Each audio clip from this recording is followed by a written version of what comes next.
Tell us about you. Introduce yourself. Tell us a little bit about your skills. I'm Stuart Sayger. I draw comic books for a living. I've also worked in comic-related media, like I worked on the Man of Steel movie.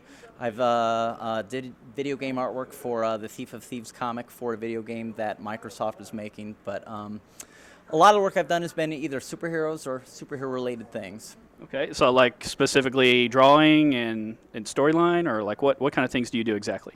I've done artwork for comic books, so I've done the penciling and the inking, depending on the project, sometimes the coloring as well. At least within the world of comic books, I tend to be a little bit more of an expressive, loose artist. So I will also use mediums like gouache, some oil pastel, chalk pastel, things like that. I've got a more painterly style. But I've done covers, posters, character designs, full interiors for a comic. If it's a drawing of Batman, I can probably do it. Okay. Have you come up with your own characters? Oh yeah. So I wrote and drew and lettered, colored, published it, everything, a comic book called Shiver in the Dark. And it was actually the first comic I ever made and how I broke into the industry. It was from the strength of that book that really launched my career and allowed me to work for people like Lego, DC Comics, whomever. Okay, so tell me a little bit about that comic, like what inspired you to start it, and what are the characters and stuff about in that? Well, I grew up a comic book fan, grew up an art fan as well. I studied journalism in college, though I did a lot of illustration work for my newspaper. I'd kind of been a lifelong comic book fan, and after graduation I thought, well, do I want to get a job, or would I rather make a comic book and see if I can turn that into a job? And so I just sort of looked around and said, what's the kind of comic book I want to make? What is out there, what isn't out there, what sounds fun, what sounds different? And so Shiver in the Dark is kind of it's a horror comic book, but it's really kind of about a really unlikable sort of spoiled girl, rich girl. And I wanted to make a comic that was different than the sort of movies and comics we've already seen. And at the time that I made this comic book, there were no horror comics being made. The first issue of my comic book came out before 30 Days of Night even. And so it was a market that hadn't really been tapped. Okay. And the fun thing about it is when you make a comic book by yourself, there really are no bounds. You know, I'm not working off of someone else's script. I'm not working for an editor. This isn't some pre-existing thing where I have to live up to the expectations of what Spider-Man is or what the X-Men are. You get to make it be your own. And that's kind of a really big world that you then have to focus down on what is it going to be and how do you make it your own. And for me, it kind of became my own personal playground. Okay. How do you develop your characters? Do you have a preconceived idea that you come up with, or do you kind of like let them take a life of their own and try to imagine what they would do in that situation? Like, your character development, where does that come from? Does that stem from experiences, or do you try to put yourself in the role of that character? It has to be some of all of that, I would think. Okay. What I usually do is I try to find sort of the hook. Some people say they write the ending of the story first, but I usually try to find like the point of conflict, the point of interest. Okay. You know, making something off the top of your head is so what would you do if somebody won the lottery? They had $10 million, but they knew they could only live 24 hours. Okay, that's your idea. Now, where does that go? And I usually kind of think of it as shooting an arrow. You sort of pick your story, you pick what you want it to be, you aim at that spot, you pull It might hit somewhere else. Yeah, you pull the arrow out and let it fire, and as it's flying, that's when you're working on it, and it can kind of veer and take you places you didn't expect. And I usually feel like, don't fight it. If it looks like it's got an interesting path, explore it, see where it goes. Let it go. So there's a little bit of both. The funny thing I do when I write my dialogue is I know what events I want to have happen. And I don't have the dialogue worked out in my head so much until I sort of draw the figures. So like if I were drawing a cartoon of you and I, it would be, we're going to have an interview about comic books. And I might hit the high points, or we're going to talk about, the comic that I've done and the name of your show. And then after I've drawn sort of our faces and us talking side by side, I look at them and I almost mime through them. I look at your expressions and what would you be saying, and then I sort of talk over it. And I say, oh, that works really good. And I write it down quickly, and then I add the dialogue in, the concrete dialogue in after the fact. Okay. So if I was asked, just something that came to my head, like, what would you picture me? Like, what kind of superhero would I be? Oh, well, I know very little about Just you, on face so value. Let's see. Well, you got a microphone. You got this Despicable Me T-shirt. You would probably have your power would probably be charm and charisma of working the camera. Is that you probably already? Oh, know I superhero, no, right? no. No, I'm sorry. I would probably be like Bacon Man. Bacon Man. Okay. I could like You want a cape made of bacon? super bacon eating speed, and I could like I'm in danger of making the world extinct of all pork products. Well, I will tell you, if you need a sidekick, I like bacon rather well. I think I can participate, so this is okay. Well, I was just trying to help you like explain how you get your concept, because when you draw something too, do you take inspiration from like real people that you know that have some of those traits that you thought of for your character? I would say if anybody's going to be making any, I don't care if you're making comics, an actor, a singer, whatever, draw from anything. Take it from wherever you can get it from. I talk to people all the time who are want to study art, who are interested in learning about art, and I say, then you need to look at everything and turn your eye on to look at everything. So when you get up in the morning and you pull a bowl of cereal, look at the box. Ask yourself the questions on the box. Why did they pick that type font? How do these colors work together? Would you have changed the layout? And you sort of turn your brain on to think in this capacity and let anything influence you. And it really should. I've talked to some people, if they want to write a particular type of character, they'll turn on the appropriate kind of music to get them going. And I think that's terribly reasonable. Yeah, absolutely. So, is there one thing I go for? I don't know. I think my favorite time to hatch a story is kind of laying in bed, and I like to sleep with the lights completely out. If I've got no input, then it all has to come from in here, and I have nothing to distract. I'm a lot like that. I'll like write down ideas right when I start to go to bed. I'll think of something, or right when I wake up. Do you do that too? Yeah, if unless I'm too sleepy, then I fall asleep and forget it all, and I'm mad. The next day you're mad. You're like, that was a good idea. Yeah, I'm sure it I had a was. good idea. There was there someplace, but the problem, and if you do any writing, it sounds like you do. I'm sure you experience this. Well, I'm writing skits and stuff. Not any real professional The writing. number of good ideas you have is greater than the time you've got. I know it's that way for you. It's that way for me. It's that way for everybody who wants to make something. Well, they tell me like with filming and stuff like that, you should look at films from the film perspective. Like think about what the producer did to, get those angles and all that stuff. I'm assuming that's probably along the same philosophy is look at world as, at an art perspective, and you'll have a more appreciation of the art that it took to create that. Yeah, I will say this. There is a bit of a problem, and I'll bet you know what I'm talking about, of sort of seeing the magician's wires once you do that. Yeah. And I will tell you, I have a guitar, and I'm not good at it. And right now, music is really kind of magical. And I know that the more I play it, the more I will see the wires. And I've already done that to art. And I really like drawing, but you kind of can't unsee it once you have. And I'm sort of wrestling with that. Do I want to turn my brain on towards music the way I have with art? I'm not sure I want to, turn both of them into the same beast for me. Okay, gotcha. Yeah. So Stuart, what inspired you? For what? For just your whole life and your choices. It's pretty risky for what you're telling me about just going out and I'm going to make my own comic book. Did you have any kind of like heroes that you looked up to, or someone that inspired you to said, just go get that, try for your dream and see what you hit? I think for me it was really it was almost like baby steps. I grew up working in a comic shop when I was about 13 in Indianapolis, and always knew I liked comic books. Always knew I liked drawing. Whether I was doing it professionally or thought I was going to do it professionally, I did it anyway. I did it for fun. I think nearly everybody who's playing basketball in the NBA started out playing basketball for fun, and at some point they said, maybe I want to put a little bit more weight on, try harder, focus on a little bit more. And I think for me that's all that really happened. So I didn't study art. I studied journalism in college, and I did a lot of drawing for my college paper. Okay. I started looking around if the school needed art for a calendar or a T-shirt. I tried to take that on, and you learn how to draw for reproduction as opposed to just make a pretty picture. You start tailoring your skills for that sort of reproduction art style. And like I said, I grew up working in a comic book store. I had this stuff in my blood. The funny thing about it was when I got out of college, I thought, do I want to get a job? No. I really have always kind of wanted to make a comic book. Let's try it. And frankly, publishing a comic book is not that much money. I mean, I'm not paying for a writer. I wrote it. I'm not paying for an artist. I drew it. You know, the only real thing I have to pay for is the printing.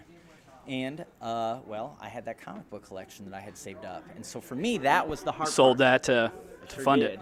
You bet I did. And that I sold it in 2 waves. And it was hard. But Have you since bought them back?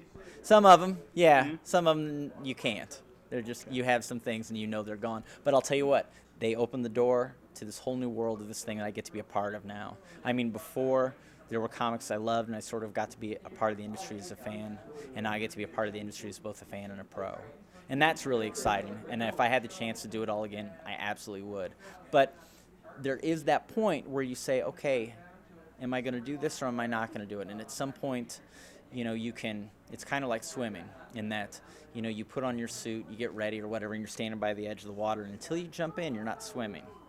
And selling those comics, getting the money for the printing bill, that was jumping in.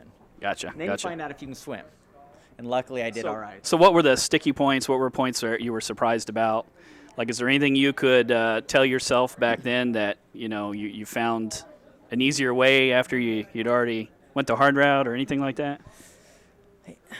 No, I don't know. It's one of the reasons is that it's so different now. The industry is really, really different. Yeah, I mean, we have print on demand. There's a lot of digital shortcuts that we just didn't have before. Right. So I think the best thing is, you know, just sort of look around and sort of take advantage of the opportunities that present themselves to you. When I first got started, there weren't that many comic book conventions to go to. When I first published my comic book, one of the things I thought I would do was, okay, I might sell a couple, but realistically this would serve as a nice sort of presentation piece to publishers and editors to look for work.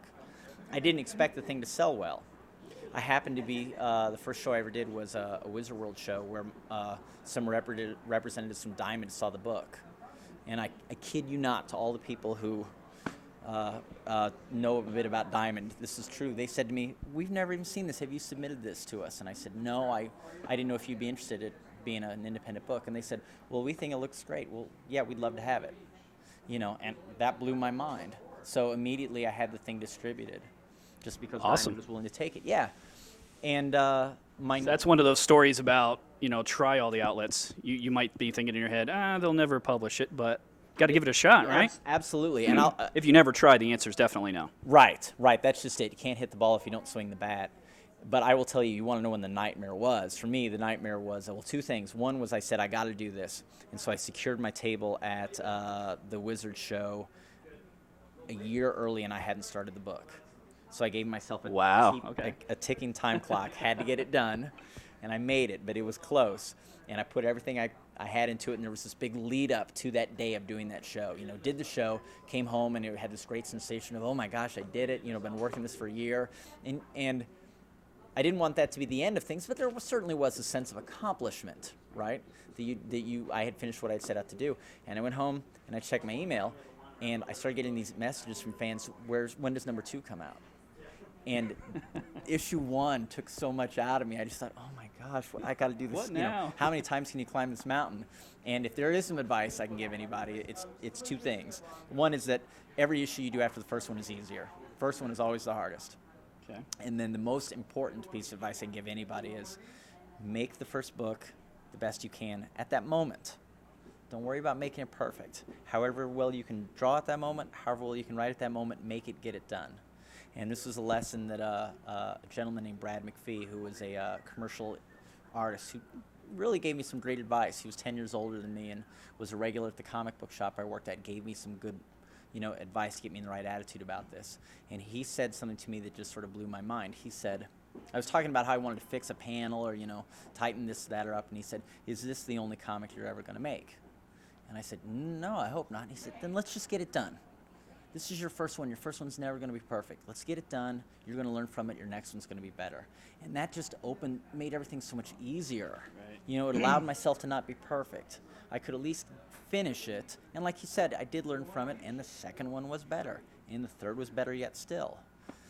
That way you don't get into that whole like just continually trying to make it perfect and never get it published and put out, right? I often joke a book that's 90% done is one nobody reads. You know, it until it's done, it's Right. not done. It doesn't exist. Yeah. So where would you like to see your work go? Just to people who like to have it. I mean, I grew up a fan. I love comics. I like art. I mean, I like them both. And very often, you know, I will find myself picking up a comic book I never knew I had an interest in just because it's got a beautiful image on it. If you can make something and have someone look at it and say, I enjoy this and I want it, that is all anybody can ever ask for. I mean, I do it because I enjoy it. I make things that I like and hope other people enjoy them too. A nice balance, those two. If you can have them both, that is really having your cake and eating it too. Okay. So let me ask it like this. What would you like to see as your biggest legacy? Like, what's your favorite type of art, and like, where do you see your skills being represented most in your work? Okay, two things. I have worked very hard to not concern myself with my legacy. I don't want to. I think it's really unhealthy. Okay. I think you should make it because you want to do it. If you're worried about what other people think about your work, you're not going to make anything any good. And I really mean that. I've known Good thing to live by. I've known so many people who've been in entertainment industries, and it's crushing. You compare yourself to other people. You start looking at something that this person does, and you think you got to do what they do. You're never going to. Only Michael Jordan can be Michael Jordan, right? If you want to be a good basketball player, that's fine, but just live within yourself. So do you feel a lot of people get like they change themselves to try to fit in the industry? It can be. I mean, it's really easy to do. So if you and I were going to work on a comic book right now, if we said, okay, we're going to do Superman, we inherently bring some sort of understanding of what we think Superman is. Okay. Are we trying to live up to Superman? Let's say if you love the Christopher Reeve Superman movie, and you were going to make a Superman movie, and you have that in your head as far as that's the pinnacle, you can't remake that movie. That movie's already made. The only thing you can do is say, what do I think Superman can be, and how can I make my own Superman movie? And so in other words, you have to have your own vision to put your own spin on it, or it's just a stale copy, duplicate? Well, and it's even beyond that. It's like you're kind of dooming yourself to fail. You know, it's like kind of the closest thing I compare to is don't play out of position. You know, be you. Make the Superman movie you're supposed to make. And I will tell you this, I've often felt the secret to success, whether you are, you know, an artist, an actor, a musician, or anything like that, is if you try to make what you really like and you go out on the limb a little bit. There may be some people who love it, there may be some people who hate it. But what will do you no good at all is if everybody says, yeah, that guy's pretty good. You know, I would rather make something that somebody loves and somebody else really hates. Because if somebody loves it, they'll buy it and they'll read it and enjoy it. The things that we think are, okay, we've got a lot of that in the world, and nobody pays attention to that. And I think that's the best lesson to, you know, if you're going to try to make something, try to live up to that. Okay, good.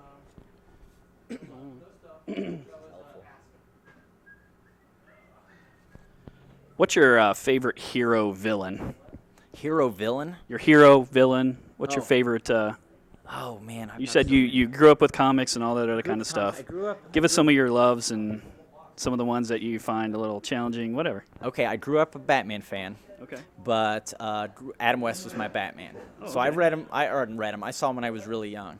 So I'm finding out there are these people who were exposed to Adam West Batman when they were young enough they didn't get that there was some camp to it, that everything that Adam West says is really straight and legit. Okay, I mean, you got to be pretty small, but when Batman says things like, you know, don't hit him, chum. If we do that, we're no better than he is. You know, when I was really little, that had resonance. I like that. I really enjoy kind of my heroes being heroes, you know. So I grew up a Batman fan, but when I think of Batman, it's always, you know, you never forget that first love. It's those early Brave and the Bold comics that I read, Jim Aparo did and Bob Haney wrote. Other early, you know, loves I really like. I'm the right age that Star Wars made a big influence. I never really reference that, largely because I kind of feel like there's a whole generation that Star Wars is absolutely an influence on. What are the other things? A big influence of mine is the 1979 Flash Gordon cartoon. Okay. Now, not a lot of people mention that, but that thing, I'm embarrassed. That thing has had major resonance for me. But as far as like I'm fascinated by talking to creators and finding out what are the things they really liked when they were, say, 10 years old and under.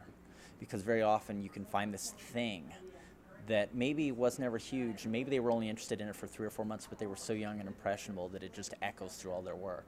And I think that the Flash Gordon cartoon does that for me. Okay. I think the Wild Wild West TV show does that for me too. So what do you think of some of the modern superhero movies and stuff going on nowadays? They're great. They're not exactly the movies that I want to make. They're great to draw, but whenever I was thinking about making a movie, it's like I want. We have so many great visuals. I want a few more changes in beats. Okay, so like I want to see more of. If we're gonna have an Avengers movie, I want some more downtime. You know, I want to see Steve Rogers when he's Steve Rogers and when he's not just Captain America. To me, which is more interesting? A guy who has got these superhuman powers that can do all the things that Captain America does. I know he's not bulletproof, but he's got the super soldier serum. Right. Or is it fascinating to think that a guy is, 60 years out of his time? How much the world has changed to him? How does that guy fit into the future in this sort of Rip Van Winkle way? Now, we're getting one side of the story really heavily. Yeah. I want to see Steve Rogers. That's what I want. Okay, so take a little bit of the action out and spend some time with, really you're talking about like just character development. Let's get all of it right. What's their personality when they're off the job? If I want to root for Captain America and Iron Man, then I need to care about Steve Rogers and Tony Stark, and I want to see the whole character. That guy can't be Captain America all the time. I don't care who you are. Peyton Manning plays football a lot, but most of his life he's just Peyton Manning, which includes, being a husband and a father. And, his father is a great football player. Where's the story about that? His little brother's a great football player. I want to see all of that, how it all fits. Then when he goes in and plays a game, you hear, you can see the influence of the father, of the little brother, of his life. That means so much more to me. That's what I want. Okay. Good point. I never really thought of that, I guess. Yeah. Well, I always think of it in terms of Eli. Like, I just feel so sorry for Eli. It doesn't matter what he... The shadowies? Just, sorry. Okay. They're good, though. No, how long have we waited for this moment? I mean, truly, I have had so many conversations with people, I'm sure you have too, where you thought, boy, wouldn't you just love to see an Avengers movie? And it was just impossible, and now we have 3 of them. It's... Well, I'm just impressed by, I grew up with comics, and throughout my youth, there was, interest from my friends and stuff, and then the early superhero movies were, they were lackluster. But now you've got it's exploding on the scene with television, Agents of S.H.I.E.L.D., Arrow, Flash, they're having spin-offs, even The Walking Dead was a comic book first. There's a lot to be said about how comic and that generation is just coming back around and hitting, the modern grown-up and kid, getting back into it. There's definitely something afoot, and it's even bigger than comic books. There's something about this generation that fell in love with. I don't know if it was Star Wars that kicked things off, but we never really got over our childhood loves. Star Wars is as big as it's ever been, right? That movie came out in 77, 78. Okay, G.I. Joe is huge. I played with G.I. Joe when I was, little. How has G.I. Joe managed to not only keep going to new generations, but stay so valid and vibrant with my generation? So something is going on with this age group. Think of all the things that we still love and we hang on to and we still enjoy and have managed to grow with us. I can remember playing the Superman Atari game, and I've also played the Arkham Asylum Batman video game. Look what little seeds have produced such big plants. Yeah, it's the same with, I remember Atari when Atari came out, and right.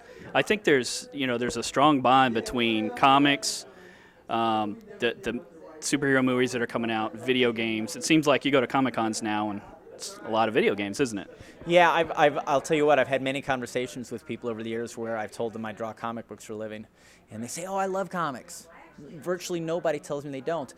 But I will tell you, the one thing I seem to have figured out is that they tell me they love comics, and I think sometimes what they mean is they love superheroes. Superheroes. Yeah. They're playing their favorite video game with a superhero. Right. And they consider that like almost a comic. Yeah, and the lines have blurred so much. what's happening right now with the Star Wars, I don't know what I want to call it, franchise empire, is incredible. We're seeing so much cross media right now. Somebody went on a big story. They were telling me about how if you really want to understand the whole Star Wars universe, you really have to take in all these different medias. That things that happen in the Clone War cartoons explain things that happen in the movie, which explain things that happen in the video game. And there's no one anchor source of the story anymore. When we were little, the movies were written, everything was ancillary to it. Right. We don't have that anymore. This is much bigger universe with no central point. Okay. So you're looking forward to the new Star Wars movie? Yeah, I'm looking forward to Mad Max though. Are you Mad Max? Yeah. So I mean, is this too big of a departure from, like, I saw Star Wars in the theaters, as a young kid. Me too. And nothing. It's hard, like, watching some of the more recent Star Wars movies. They seem to be.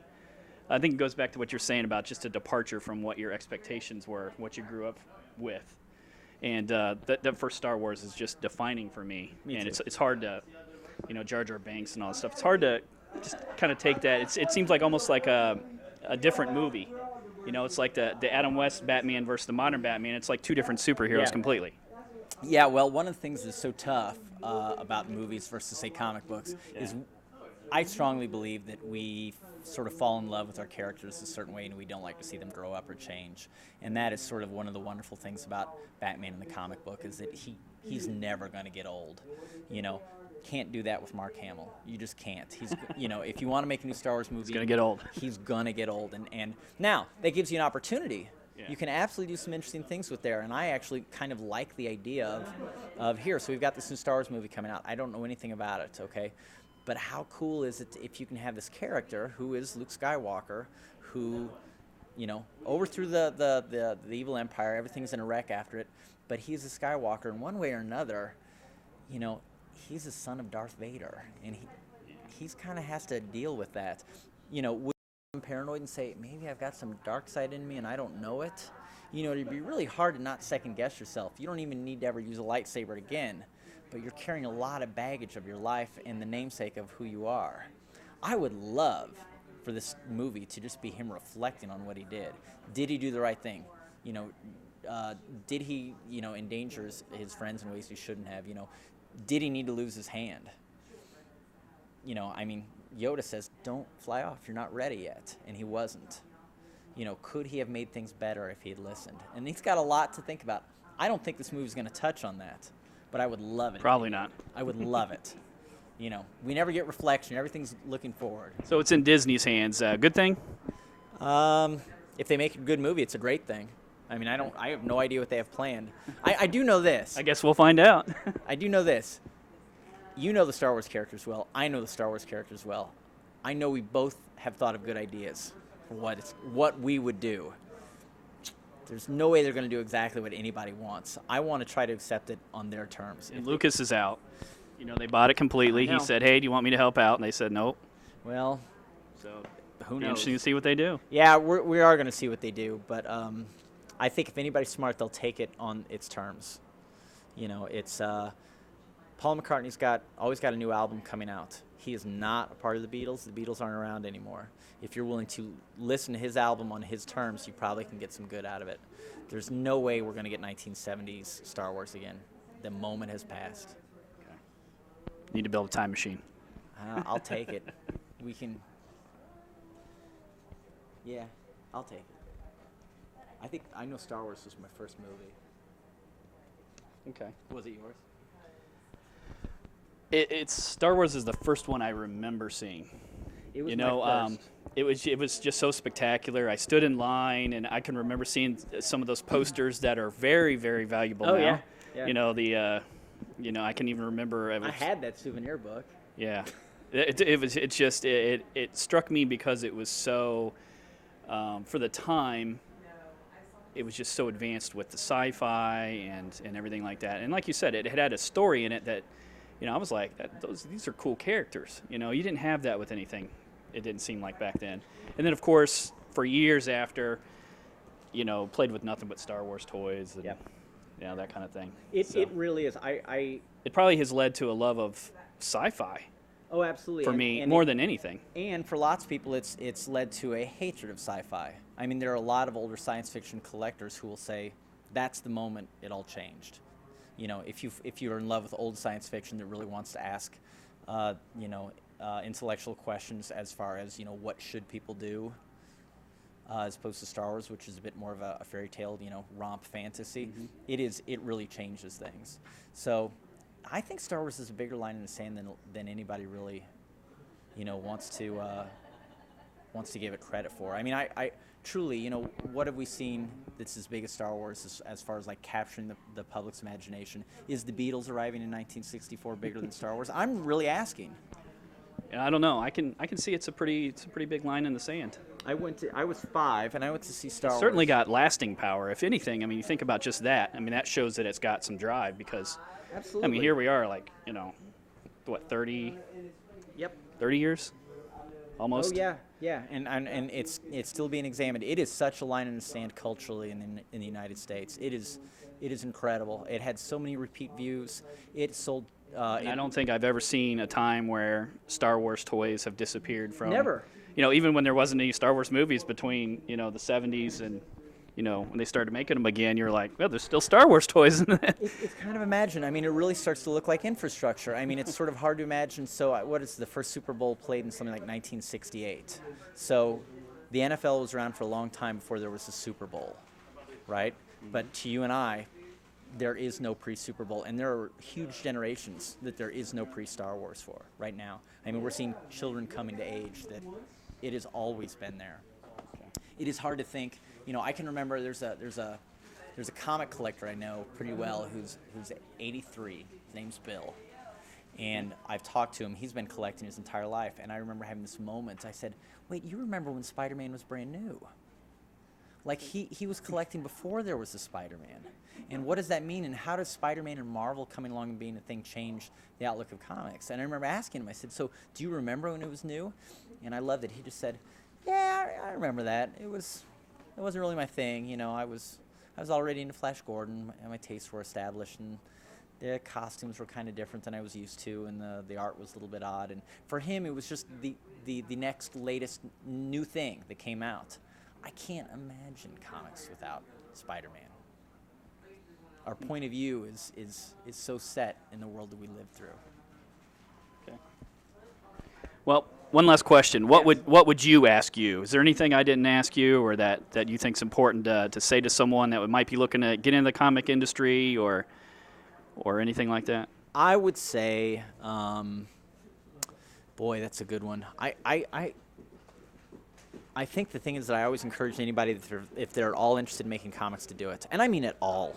Okay, it's unfortunate that it's really easy to sort of go to the comic book store and see a comic book on the rack and think of that as sort of the benchmark of what you have to be able to do or achieve to draw and write a story and make a book. I first started making comic books because my best friends in school would do something I thought was funny, and I would draw pictures of it. Okay, and then maybe I would add on it. Okay, I can tell you in high school and college, none of my friends better ever hit on a girl and let me see it, because I'm going to draw cartoons of it, and I'm going to put in my own dialogue, and it's always going to be them getting shot down in the most awful fashion. Okay, and that sounds kind of dumb, but you show that to your friend, and then your friend says, "Gosh, okay, can I get a copy of this?" And then you Xerox it for them, and then someone else sees it. It's going to be in my comic book called Rejection. Yeah, well, what happens is, you know, you've got 7 or 8 of your friends that want it. Okay, and then at some point, even though you've drawn this one little picture with some dialogue and you've Xeroxed it and you've given it to your friends, you've kind of made a little tiny comic book. And those are really the first comics that I ever made. And I will tell you, they're some of the most satisfying, funniest things I've ever made. They are the germ that got this thing started. And if I had never been hired to do anything professionally, I would still be drawing cartoons of my friend, my girlfriend, my family, whatever, coworkers. I mean, it's just too much fun. And so if I want to do something and that is all I want it to be, and I get something out of it, do it. Story and art, print it, that's a comic. Okay. So where would we find you next? Where are we going to see you next? I'm going to go to sleep. I am dead tired. Well, is there another comic convention coming up that... Okay, let's see. Where are we going? Wizard World Philadelphia, I think, is coming up. Okay. Yeah, there's that. There's You go to all the Wizard Worlds? no, I You go to the one in Columbus here every I year? will definitely be there. Come see me at Wizard Ohio. That's really good. Okay. I try to do a lot in the Midwest. I really kind of have always felt that the Indiana and Ohio are really sort of, Ohio in particular is really sort of a place where comic book collecting really started taking root. There were some early stores here. Back issues have always been easy to find in the Midwest. And, the Motor City Comic Con has got some age to it. Now it's in Detroit, or up in Novi, but it's an older show. The Wizard Ohio show used to be Mid-Ohio. And just in this area, there was Comic Carnival and Dragon's Lair and lots of really early shops. Okay. And so if you want to go places where there are good old-fashioned fans that like old comics and new, that are knowledgeable, Midwest is pretty good. Okay. Awesome. Yeah. Awesome. Well, you have a few more minutes to just show us some of your art and stuff like that, and tell us a little bit about it. Oh, probably. I can show you. Let's see all kinds of stuff. What would be fun? Let's look at a fun original here. Oh, I'm not supposed to show you that yet. Let's see. Uh-oh. Let's find something good. Here's a piece I like to show off. Oh, that's sweet. So let's hope we don't get a glare on this. Can we see this okay? So I can show you this to you now. So this is actually a piece I did for the Man of Steel movie. Okay. So I got to work on the movie. I made like 20 pieces or so, and they were all used for various different things. But one of the things they were often used for were T-shirts, coffee mugs, backpacks, so on and so forth. And this is one that I know has been turned into at least a T-shirt, and if not a couple other things. And what I find fascinating about this is no hair on General Zod yet. So when I was drawing General Zod, I don't think he had any hair, and it was only, I think, 2 months after I turned this in, they called me back and they said, we've changed it, we need to put some hair on him. And I've often wondered, I don't know, but I've often wondered if this maybe looked a little bit like Luthor in his power suit. And they said, hey, let's stick hair on it and fix the confusion. Okay. There you go. These Cool, are cool. fun things to do. When you get to work on characters you grew up drawing for fun and then somebody wants to pay you, feels good. They let you go like hog wild on design and stuff, or did they say like it's got some restrictions for it's got to have like this gun or anything like that, or they let you design it? No, there are restrictions, but at least on this particular project, I really can't speak on how all the projects are done. Everyone's different. On this one in particular, there were many artists working on it, Okay. and they definitely had model sheets and designs for what the characters were supposed to look like. But at the same time, they hired me to work on it because I've got a looser, more expressive style. And they wanted that sort of looseness and expressive in it. So it was a little bit of walking the tightrope. Don't fall to the left, don't fall to the right. They actually didn't give me a lot of art direction, I think, so that they would just see what I would come up with. Now, I think I did about 20 pieces for them, and only one was rejected, so they liked what I did pretty well. Yeah, that's a pretty good percentage. Yeah, I was pretty pleased. I drew one drawing of the female villain. It was the only one that was rejected, and I really liked it. But, there are a lot of people working on it, and they've got a lot of different uses for them. So sometimes you can even be drawing something on a project that big and not know exactly all the things it's going to be used for. Okay. So, and they don't want to tell you a whole lot about it. I didn't get a script on the movie. They might describe a scene and what they don't want let it to it get look out, like. probably. Well, they got a lot of loose ends, and they don't need another one right here talking about it, so I don't blame them. But So Warner Brothers did they give you like character background stuff like that to help you develop it? in some instances, so if you've seen the movie, they did a few things different with Superman than what they normally do. Right. So they didn't want to let me know everything. So they would sort of say, Superman's still from Krypton. Okay, good. You haven't changed that. It's like, well, can he fly? Yes. Does he have super ventriloquism like he did in the 60s? No. And then some other things maybe you didn't even exactly get a whole lot of answers on. The most of the things you could guess were probably going to be in place were, and the ones that weren't. And then other things they kind of just politely steered you away from. They want to keep some secrets, and I don't blame them. Okay. So no, like you didn't ask like, hey, is he gonna have the ability to have beams from his eyes? I want to put that in an image, and they go, No, in stay away that from case, they said we specifically do want beams. They asked for them, so Okay. that was odd, and I never expected that. The oddest piece they asked me for was they did ask for one where they said I hope it's okay I'm telling everything about this. The work's done. Okay, I've cashed the check. They did ask for one with no explanation of what was going on, of Superman standing in a field of skulls.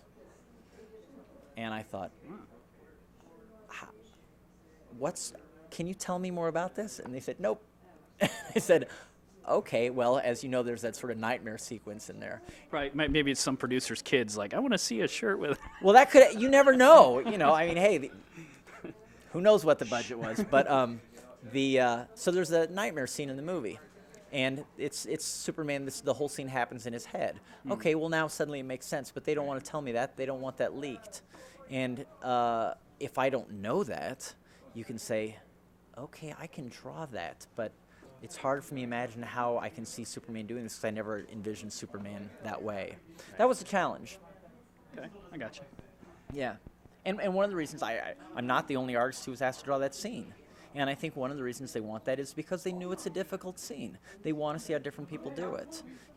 They are learning something about how they want to film it from how it's drawn. And I might have a good idea. I might have a horrible idea. So we'll get several people's ideas. Gotcha.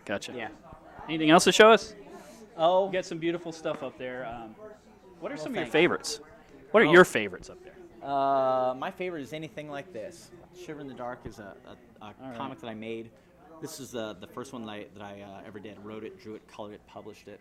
So what number are you up to now? I'm currently on 3, working on, or 3 is out. It came out a long time ago, and the biggest reason it's been so long is frankly because things like Man of Steel, movies, the phone is rung, and, oh yes, that sounds like a great job, I'll do that. But hopefully 4 is coming out here. I'm currently working on it. It'll be full color, and I've got a few guest artists doing some pinups and things, so it'll be a triumphant return. Awesome. But I think any I don't care who you interview, I think 9 times out of 10, the artist or creator will say they love working on their own characters. There are some, just characters you love from when you're little. I would still love to do Flash Gordon. I would love to do work on Batman. Who wouldn't? These are things we really enjoy, but that's my baby. All right. Shiver in the Dark. Thank you, Stuart. No problem. Appreciate Thanks for all having the answers and everything. No problem. Be good, you guys.